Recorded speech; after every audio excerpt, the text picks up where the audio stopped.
Alright, good evening. So tonight I was originally going to do some sand casting, but I didn't have enough time this week to prep for it. So we're just going to do a couple quick bars. What we're going to melt tonight is aluminum. So this is just scrap aluminum I've got. You can kind of see there's some bottle pieces in here. I tore down a dry erase board that I found. These are kind of neat. These are things that I've melted previously when I tried to sand cast. So you can actually see the styrofoam. I tried to use the styrofoam as an agent to hold the path open. That did not work, so not something I would do. And then there's the heat sinks that we had from the previous time. I think this time we're just going to melt down as much of the dry erase boards as we can. So I've got the foundry. I turned it on already, but you can see it's only 50 degrees. I set it to 680. This is in Celsius. 670 is the melting point for aluminum. So what we're going to do is go ahead and just put a couple small pieces in here. So that way, as it gets to the temp, we'll have a little bit of aluminum on the bottom. Ideally, if you have one of the big propane ones, you can put a lot of it in there already, but size limitation of the electric foundry. So we'll be back once we're at the right temp and we can add more aluminum to the smelter. All right, so we're right at 660. Check on it here in a second. As you can see, I upped the temp on it to 700, just thinking that, you know, it's winter, and right now as I add more aluminum to the crucible, it's going to be colder, so it's going to drop that temp quickly out of 660. And in reality, it's just, I mean, there's no harm yet. But so the great thing about melting aluminum for anybody that's doing it with an electric or propane foundry is you need a lower temp, right? 660. That's a lot nicer timing wise when you're waiting for it versus what is it, like 1200 for copper. But I think I said in the copper melting video, copper is such a beautiful color. The videos don't do it any justice in reality. That molten red state is just mesmerizing. But aluminum's a lighter metal. It's got a lower melting temp, and it's still a lot of fun to work with. So, and I'll be honest, this is a higher grade aluminum from what I gather. So it might even have a different melting temp. But let's see if we can add to it. I guess maybe with a smaller piece. So one of the keys is getting that metal in the bottom, because right now the crucible is, you know, sitting at 690, but the metal is not necessarily touching all the sides. There's a lot of empty gaps in there, so it takes longer and a higher temp to get that metal to melt. So one of the good reasons you want to pack it pretty tightly, I didn't do that ahead of time. I could have broken it down a little bit more. I could have added different aluminum in there. But I'll be honest, the batch I showed you, I think what I want to do is a couple different pours, because I want to see if this does come out any differently than standard aluminum, sorry. And then I also have this, one of my microwaves that I scrapped. It's looks like copper, right? But it's actually aluminum. It's just copper covered. So I want to melt that. I guess both of these, which will be a pretty quick melt because there's not that much there. But I want to melt those just to see how they look differing. And then we'll hopefully have enough time. We'll get into some of the heat sinks and some of the other miscellaneous items that I've picked up. So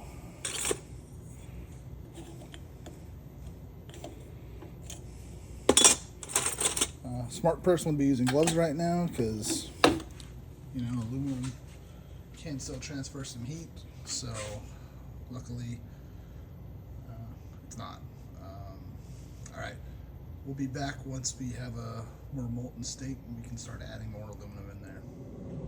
All right, so went ahead and cranked it up to 730. Could have kept going, I know. In my head, I'm thinking if I'm just sitting here at 700 anyway, it's just turning on and off, I might as well just have it keep going up. It's starting to get a little more molten, but there's still a long ways for it to go before it actually gets to that liquid state. So just gonna add a few pieces here and there and then check back on it. So that's kind of the key. If you can get a good, or at least from my limited experience, if you can get enough kind of small stuff in the bottom, you'll create that liquid state at the bottom of the crucible, and then that allows you to, when you add more metal to it, it'll melt a little quicker, because now you've got that 680 to 720 degrees, whatever you're melting at, liquid that's going right around and consuming the same metal, and that just helps it melt faster. So the start is always slow. Once you have a little material on the bottom, it's pretty quick. I've seen some videos out there where people just put a batch of wires down there, or just things that they melted before.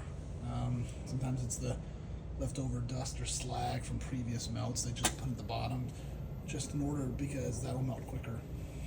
All right, and again, I am using a really nice grade of aluminum, so maybe that's part of the problem that's taking it so long.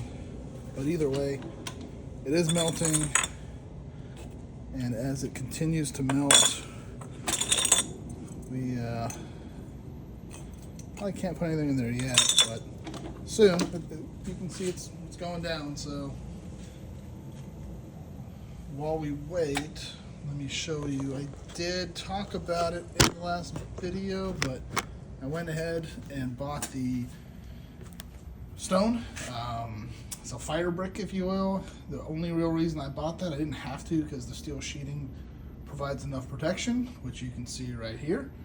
But the problem is, when you miss or spill over on steel, it's stuck. So you can't recast whatever copper or aluminum you may have had. But on the fire brick, it should, and from all the videos, and on the propane foundry I have in another location too, the fire brick, you can just kind of peel it off, and then guess what? I would have had this little nugget here.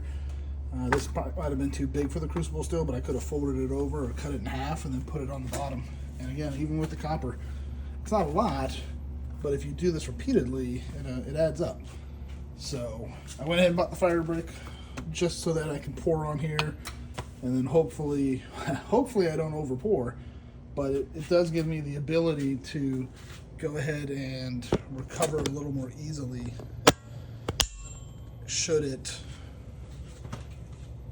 spill. So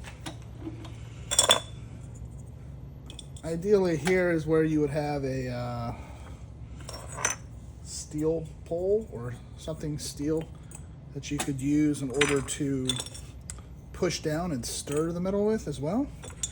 I don't have those with me. I left those elsewhere, so I just gotta kind of go off what I can see and feel, and try not to burn myself. So safety's key. Again, I think at a certain point I'll switch over and use the tongs to add aluminum to it, but for right now I think it's fine the way it's at. So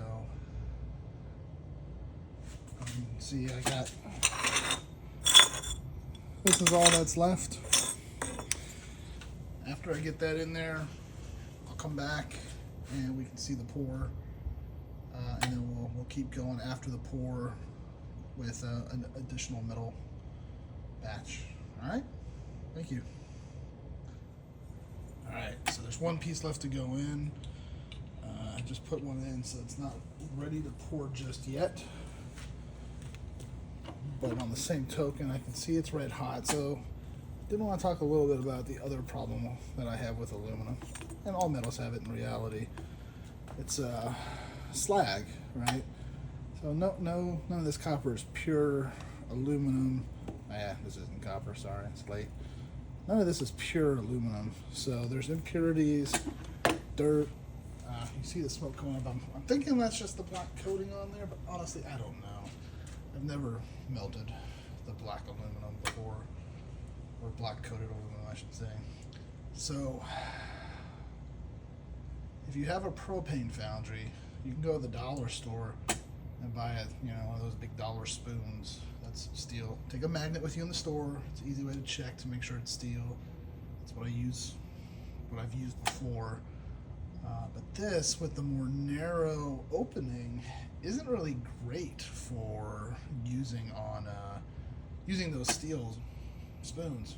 A knife would probably work, but I don't have that, so I don't really have a way to scoop the slag out other than pouring the metal out and then kind of disposing of the slag next to it before we add more aluminum and remelt. That's the other reason I went ahead and got those fire bricks, because I don't want to drop that slag all over my steel table, my steel sheet, and then have to replace the steel sheet because it's going to fuse to that. So I figured, you know what, I can just dump it on the brick and then I can sweep it away and put it in a jar and remelt it in the future to try to get whatever aluminum's left out of it. So I think you see a good red glow on the bottom. We're gonna go ahead and set up for the pour and yeah, see how that goes. All right, so I think our aluminum's ready. Just remember, I have this really big aluminum pole. I have no idea where I found it from. I pushed it down just to make sure I could make sure that all of it was good, but as you can see, we got good liquid aluminum melted on top. So we're going to heat these up so that we can go ahead and pour over. The problem with this piece is it is way too big to go into the foundry. So I'm going to have to figure out, and it's solid, so I'm going to have to figure out how to break this piece up so that I can use it in the future and melt it down, because it's heavy. So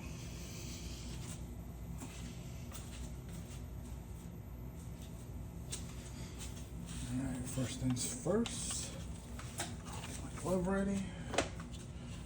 Alright, I don't know how much aluminum is in here. We're just going to shoot big and go for the big one. Heat up the big one.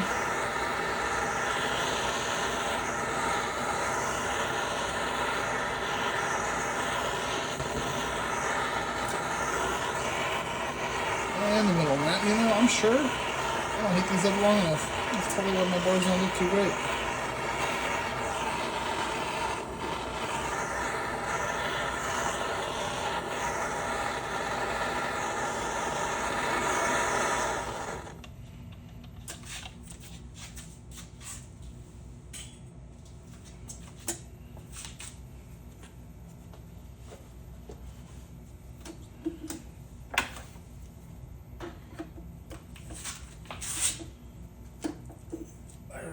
Here we go. Let's see what it looks like. No surprise. Looks like aluminum.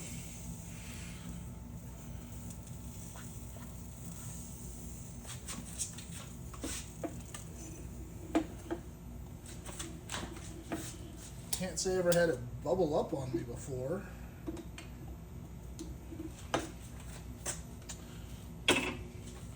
That's just what we had. Just want to let that sit for a second. I put it back in so that way it can get back to the right temp, and we'll start adding some of this other aluminum to it.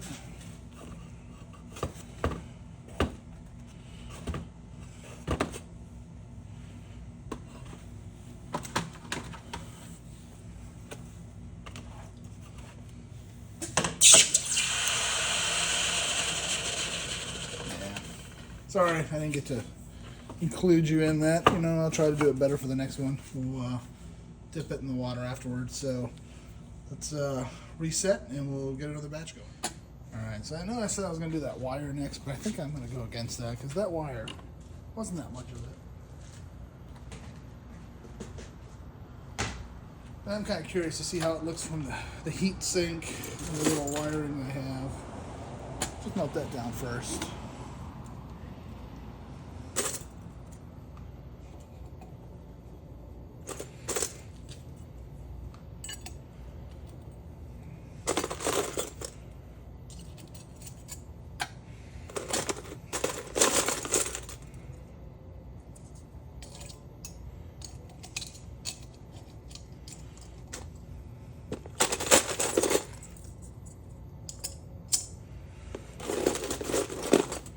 So yeah, these metal pieces are kind of random.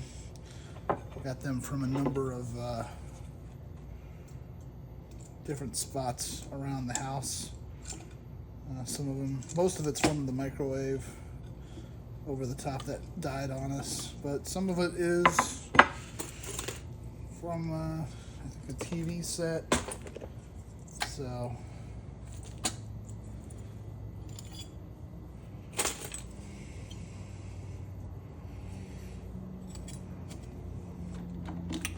we'll let that melt down. So here's the bar we just made. Actually, it doesn't look too bad. It's got a little water hole in it. Top's not too bad. It's kind of nice. The bottom, though, yeah, there's water coming out from the cavity that at some point this bubbled. So, not an even bar, not an ugly bar, not a pretty bar, just, you know, a bar. So we'll see what we get with the next one. I don't think we're going to shoot for anything as large. The amount of heat sink we're putting in here this time is significantly less than what we had, because this is very thin aluminum. So, therefore, look, you can already see it's the other nice thing about doing second pours. Your foundry is warm. You can just kind of throw in what you still have. Don't have to worry too much from a timing perspective. So I did a large can melt once before, but again, it really only works in the propane ones. It's the perfect size because you can just kind of throw cans in through the opening on the top. It does not work with the electric foundry. But I am collecting the pop tops, if you will, so whenever I get enough of that, we'll melt those down and do a video of that as well.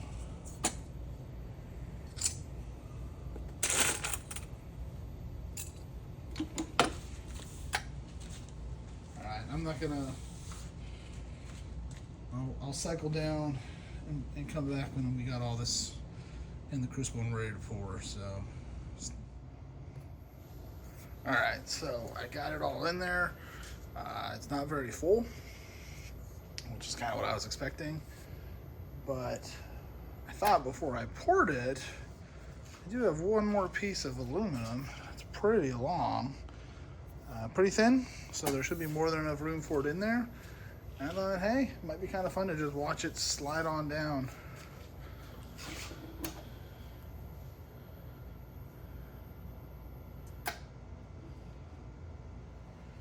So we're gonna just, of course, you know, not the smartest thing to do, because basically doing this is going to allow all this heat to come out and escape, thereby cooling down the crucible. But hey, it's fun. And of course you can't even see it all in the frame, so, but it's almost there.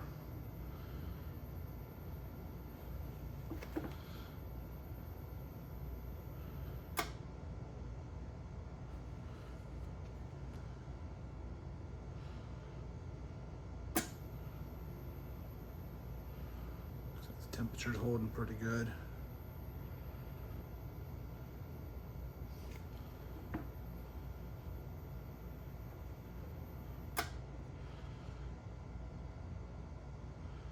There it is. My glove's at the very top of it now, so we'll just crucible's starting to cool down. That's all right.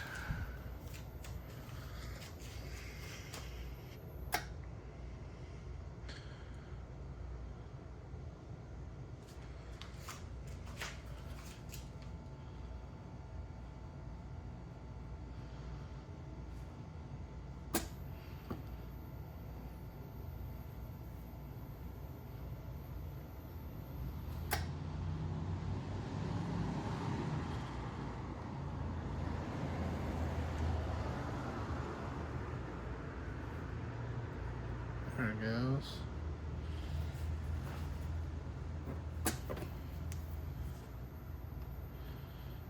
Alright, so what we'll do is we'll give that a couple minutes to fully absorb, melt down, and I'll get us set up for the pour. Alright, so I think we're good to go. Crucible's hot. Got a nice bed of molten aluminum in there. So now we're gonna set up and pour. So what I have is we're gonna go with the smaller one based on the amount we had out of the last batch. The extra small one is kind of a good size for having to pour again. So it's the kind of, I'll put any leftovers in there, maybe 2 or 3. Probably not. This will probably just be a one big one. But like going to the smaller one allows us that we can just melt that down again next time.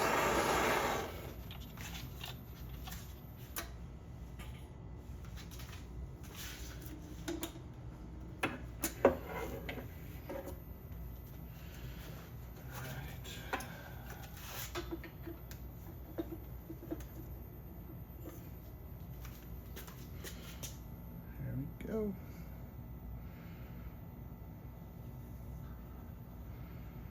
Aluminum just looks really pretty when you pour it, but I still like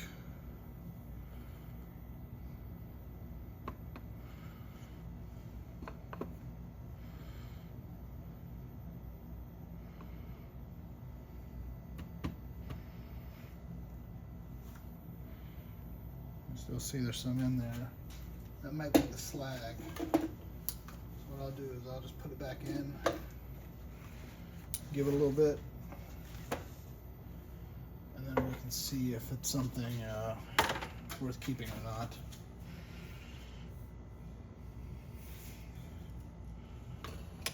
So tried to straighten that out, did not work. That's definitely something that will remelt.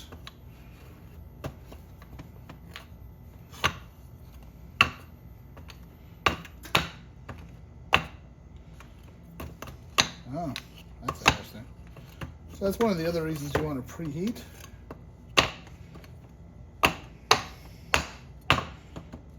Which it does not want to come out.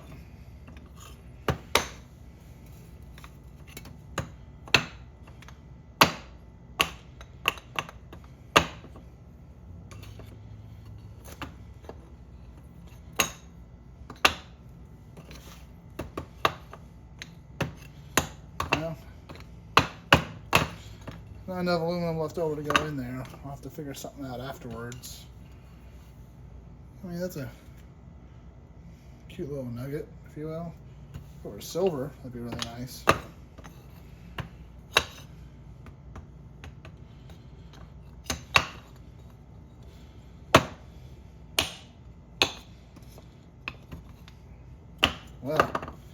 Well, no, had my hopes up. Oh, it's coming out.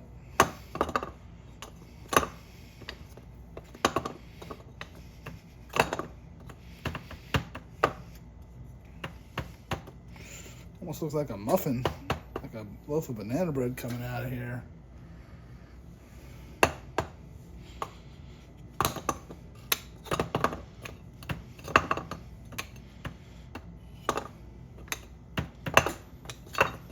Oh, there it goes.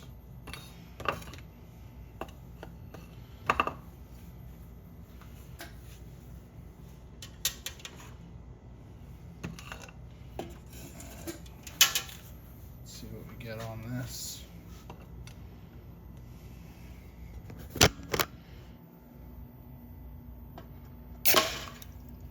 Quick. I'm guessing this other one's going to be pretty quick too, since it took so long to get out.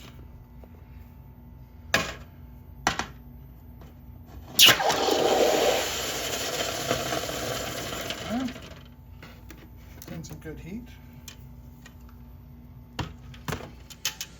Alright, last try. I'm going to see whatever comes out of this. If nothing pours, then I'm just going to not worry about it and dump the slag out tomorrow once it's cooled down. So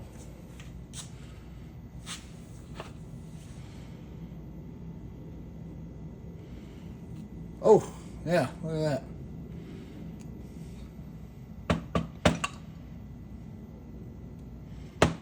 Lots of slag. So anyway, that's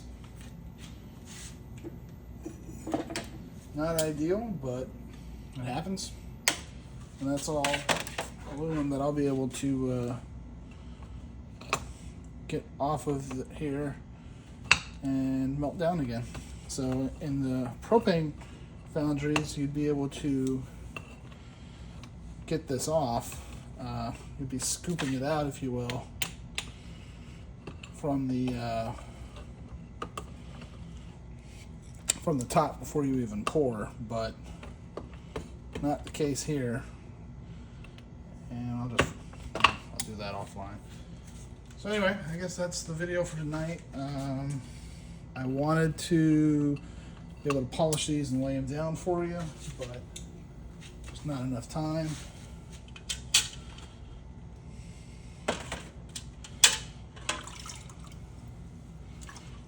So here's the two we just did.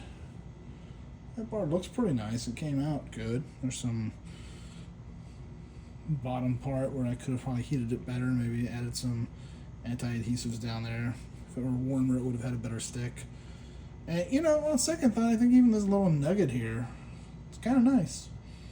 So maybe I'll cast it again, maybe I won't. I'll definitely recast the mess that is, as well as whatever slag I can get out of the crucible after it cools down. So another fun night. I hope you guys enjoyed. Subscribe if you haven't, and next week we'll go through and we'll make a we'll do a sand cast of a couple items I 3D printed. We'll do that with copper next weekend. We'll actually make the box as well, and then we'll pack it, and then any additional copper we have, which I have quite a bit, you know, for a small front yard operation, if you will. So we'll melt that down next weekend and try to make some little trinkets, and whatever's left over we'll pour into a bar for them. All right, thank you very much. Have a good night.